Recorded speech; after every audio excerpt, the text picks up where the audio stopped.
Verkefni 4 er alveg svo verkefni 3 nema núna á kassin að stoppa hérna undir skinneranum í 5 sekúndur áður en hann fer tilbaka.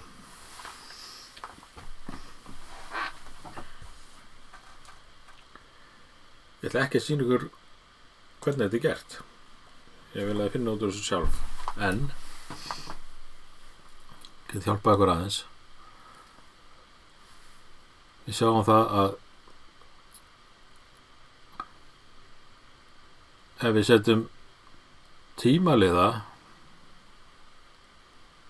hérna í staðinn fyrir þennan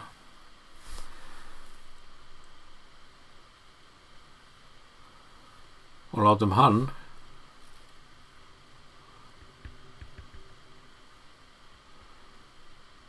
kveikja á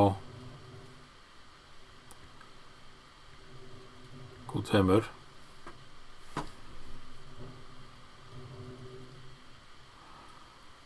við meðum ekki gleyma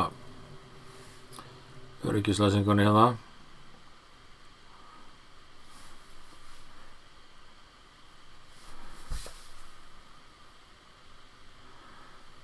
Þetta geti verið eitthvað en svona.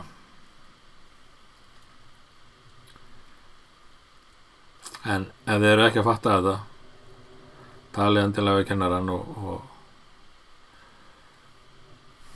reyna að finna út úr þessu saman. Þetta er ekki flókið.